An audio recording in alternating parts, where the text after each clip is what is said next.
America को अगर एक मौका मिल गया वर्ल्ड वार का, तो आप ये समझ जाओ कि सारे देशों के भांडे बिकेंगे। अमेरिका सोने का बिस्कुट मुंह में लेकर के बच्चों को कहेगा लो खाओ। अगर एक बार थर्ड वर्ल्ड वार हो गया तो मैं कह रहा हूँ अमेरिका के अंदर जो ये आईफोन आप समझ रहे हो जो 2 साल पुराने होते हैं ना, वो भारत में आते हैं। और उसके बाद तो ये साल होगी कि जो 20 साल टेक्निक वहाँ यूज हो चुकी होगी वो भारत में आएगी। आज की डेट में अमेरिका से बड़ा कोई दोगला नहीं है। समझ रहे हो, राजनीति कैसे होती है वो अमेरिका वाले बहुत अच्छे से जानते हैं। अमेरिका की कमाई होगी और मोदी जी को वोट मिलेंगे, तो ये दोनों देश इसलिए कूद पड़े हैं फटाफट से। अमेरिका अपना फायदा देख रहा है, भारत वाले अपना फायदा देख रहे हैं। इजराइल में बच्चे मरे या फिलिस्तीन में बच्चे मरे, किसको फर्क पड़ना है? मातम दोनों मुल्कों में छा रहा है। जो लोग कह रहे हैं कि हम इजराइल जाएंगे, वहाँ बमबारी करेंगे, हमारी लड़ाई है तुम्हारी एक है, चौहान के जैसे लोग कई लोग हैं।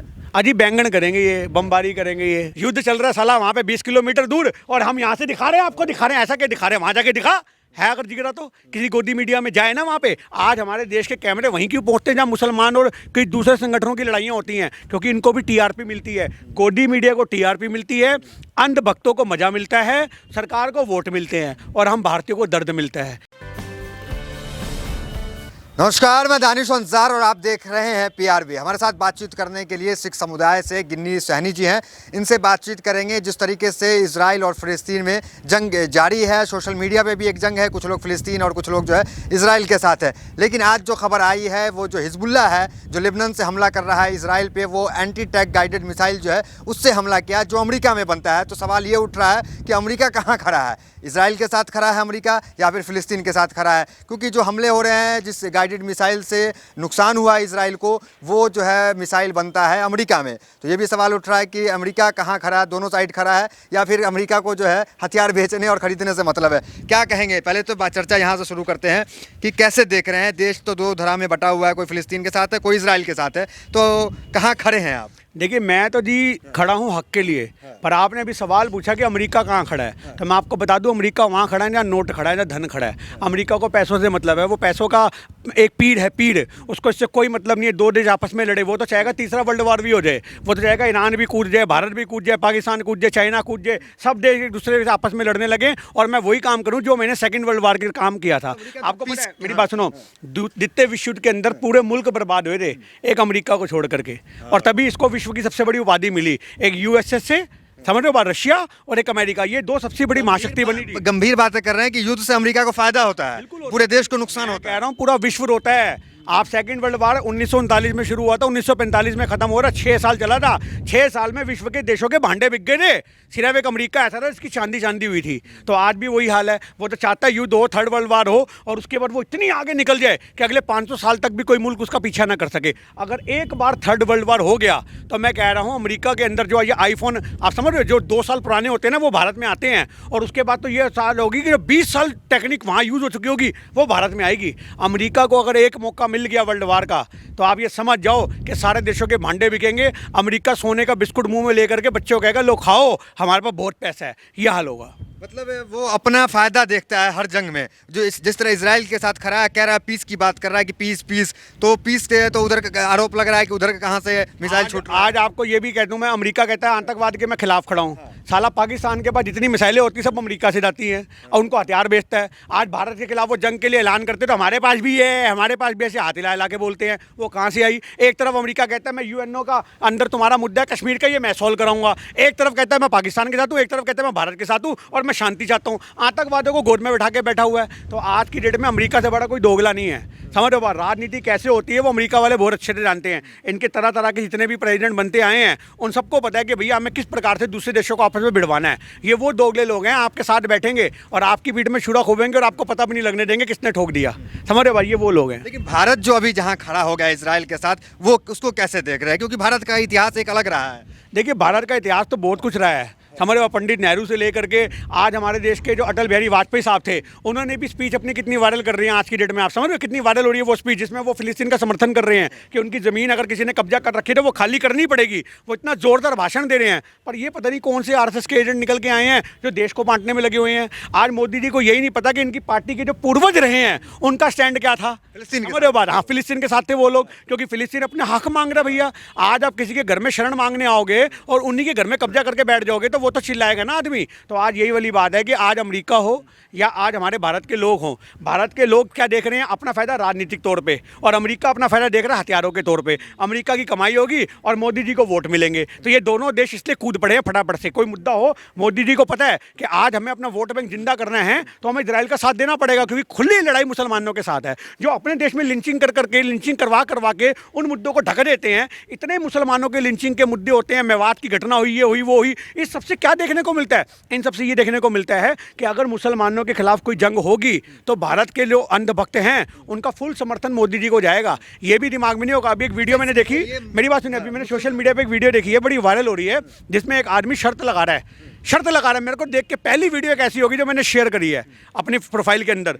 उसमें वो बंदा कह रहा है कि तू तो मोदी भक्त है। वो कह रहा है नहीं, मैं मोदी भक्त नहीं हूँ। कह रहा है मैं तेरे को 1000 रुपये दूंगा तो अपनी पैंट उतार, तेरा कच्छा भी फटा निकलेगा। आप समझो इस बात को। और वहाँ पे शर्तें लगने लग गई किसका फटा कच्छा निकलेगा। वो बंदा अपनी पैंट नहीं उतारी और बाद में खुद कबूल लिया, हाँ जी आपको कैसे पता मेरा फटा कच्छा है। तो आज ये देश के अंधभक्तों के हालात हैं, जिनके फटे कच्छे पहन के घूमते हैं, वो मोदी करते हैं। इजराइल पे जो ट्रेंड, सॉरी माफ कीजिएगा, जो ट्विटर पे ट्रेंड कर रहा है कि स्टैंड विद इजराइल, जो इंडिया स्टैंड कर रहा है, जो लोग इंडिया के जो सोशल मीडिया पे लिख रहे हैं, वो सिर्फ इस वजह से कि मुसलमानों से नफरत। बिल्कुल जी, मुसलमानों से नफरत की वजह से तो है।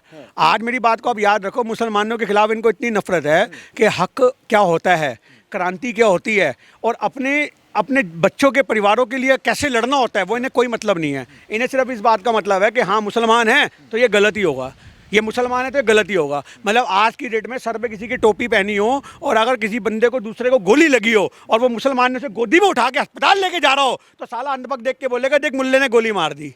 यानी ये नहीं देखेगा उसको बचा रहा है, वो उसको लेके जा रहा है, और जिसे गोली लगी वो भी हिंदू है। पर तुम्हारे दिमाग में गोबर इतना भर चुका है कि मुसलमान के अगर खून से हाथ लथपथ है तो वो बचाने वाले नहीं होंगे, वो मारने वाले होंगे। तो ये इनका हाल है। अगर आज किसी के घर में आग लग जाए तो अगर हम आग बुझाने जाएंगे तो हमारे हाथ भी जलेंगे, पर अगर वो कोई मुसलमान बुझाने के लिए आग जाएगा तो अनबा कहेंगे देखो आग लगा के आया, साले के हाथ जल रहे हैं। ठीक है, आपने गाजा की तस्वीर देखी होगी, बिजली बंद है, वहाँ पानी बंद है, तो इसमें क्या कहेंगे? जो वर्ल्ड पीस की बात करती है आज गाजा पे खामोश है, यूक्रेन पे सब बोलते हैं, लेकिन गाजा और जो फिलिस्तीन पे, इस पे दुनिया खामोश क्यों है? आपने तस्वीर देखी, बच्चे किस तरीके से अस्पताल में मरे, अस्पताल पे हमले हुए। देखिए इंसानियत हार रही है। मैं आपसे ये तो कह रहा हूँ, आज कोई भी युद्ध हो, आपको पता है युद्ध की भी कोई रणनीतियाँ होती हैं, पानी बिजली ये सब चीज़ें बंद नहीं की जा सकती, युद्ध के दौरान भी बंद नहीं होती। आज समझो इस बात को। इसलिए तो मैं कहता हूँ कि लोगों को सीखना चाहिए। मेरी बात सुनो, मैं इसलिए कहता हूँ लोगों को युद्ध के नियम पता होने चाहिए। और आप तो जिस संस्कृति से आते हो वहाँ तो महाभारत का भी नियम था कि शंख बज गया तो साला उसके बाद हथियार नहीं चलेगा। कृष्ण जी शंख बजाते रहे तो हथियार वो सब वहीं डाल दो, उसके बाद कोई युद्ध नहीं होगा। सूरज ढल गया तो कोई किसी को तीर नहीं मारेगा। आप समझ रहे हो इस बात को, कितनी बड़ी बात है ये। पर आज तुमने तो युद्ध के नियम ही पलट दिए, क्योंकि तुमको ना महाभारत का ज्ञान है ना तुमको रामायण का ज्ञान है। रामायण के अंदर भी राम जी ने जब रावण को मारा तो अपने भाई को जाके बोला इसके सर के पास खड़ा होकर के शिक्षा ले ले भैया, पैरों के पास खड़ा होकर के। आप मानते हैं ना कि इजराइल जो है वार क्राइम जो है वो कर रहा है, जिस तरह से पानी बंद करना, बिजली बंद करना, और फास्फोरस जो जिससे हड्डी गल जाती है उसको जो है छिड़काव वहाँ पे किया जा रहा है गाजा। देखिए एक बात बताओ, अस्पतालों की बिजली बंद करके इजराइल क्या साबित करना चाह रहा है? वो तो पहले ही मरे हुए हैं। जो अस्पताल में जिंदगी मौत की लड़ाई लड़ रहा है वो तो पहले ही मरा हुआ है। मरो को मार के क्या हासिल कर लेगा इजराइल? आप ये उससे बात पूछो। आज तुम्हारी आंखों के अंदर शर्म का पानी मर चुका है, तुम्हारी इंसानियत मर चुकी है। आज तुम बच्चों को मार रहे हो, औरतों को मार रहे हो, चाहे मैं कहता हूँ फिलिस्तीन वाले हों या इजराइल वाले हों। ये मेरी हिदायत दोनों को है, अगर तुम्हारी लड़ाई है तो मर्द बन के मर्दों से लड़ो। औरतों और बच्चों पर वार करके क्या साबित कर रहे हो? तुम तो नपुंसक से भी गए गुजरे हो अगर तुम औरतों पर बच्चों पर वार करते हो, भले वो फिलिस्तीनी हों या वो इजराइल वाले हों। नहीं ठीक है, हमने माना कि जो हमास कई कंट्रियाँ मानती है कि हमास जो है वो आतंकवादी संगठन है, तो उसने हमला किया, ठीक है, लेकिन इजराइल जो है वो तो आतंकवादी नहीं संगठन नहीं है, वो तो एक कंट्री है, एक देश है इजराइल। तो इजराइल क्यों हमला कर रहा है आम जन पे? छोटी सी बात कहना चाहूँगा कि अगर हमास ने अटैक किया तो तुम हमास के ठिकानों पे अटैक करोगे या फिलिस्तीन के जो चप्पे चप्पे के घर बने वहाँ करोगे?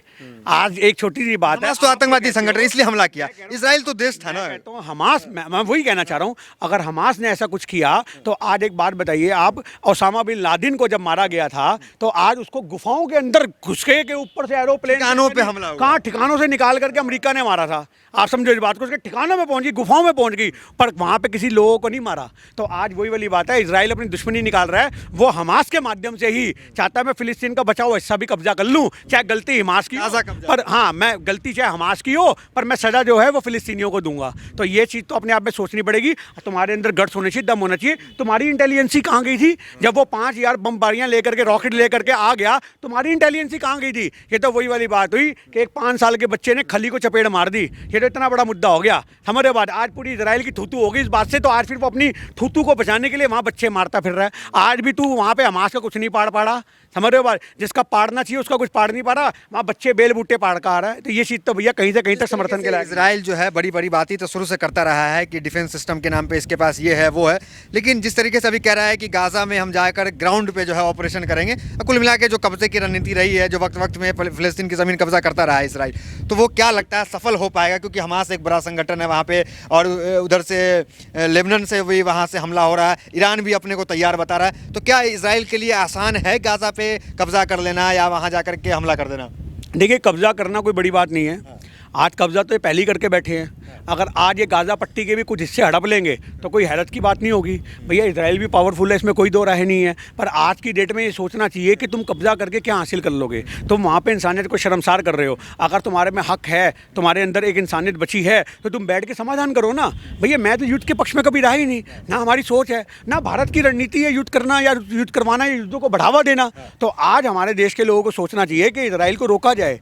आज मोदी जी वहाँ पे लेटर लिखे, पत्र लिखें कि हाँ भैया हम ये युद्ध के साथ तुम्हारे नहीं, हम समर्थन के लिए तुम्हारे साथ खड़े हैं। पर आज होता ही नहीं कुछ भी। आज हर आदमी अपने लिए काम कर रहा है। अमेरिका अपना फ़ायदा देख रहा है, भारत वाले अपना फ़ायदा देख रहे हैं। इजराइल में बच्चे मरे या फिलिस्तीन में बच्चे मरे, किसको फ़र्क पड़ना है? मातम दोनों मुल्कों में छा रहा है। लोग जिस तरह कह रहे हैं कि आज़ादी की लड़ाई है, जैसे भगत सिंह लड़े, जैसे अशफाकुल्ला खान लड़े, जैसे कई लोग लड़े आज़ादी की लड़ाई भारत के लिए, उसी तरह फिलिस्तीन जो है वो आज़ादी की लड़ाई लड़ रहा है। इस पर क्या कहेंगे? देखिए, मैं एक छोटी सी बात कहूँगा। मैं अपने देश के क्रांतिकारियों को फिलिस्तीनियों से बिल्कुल नहीं जोड़ूंगा।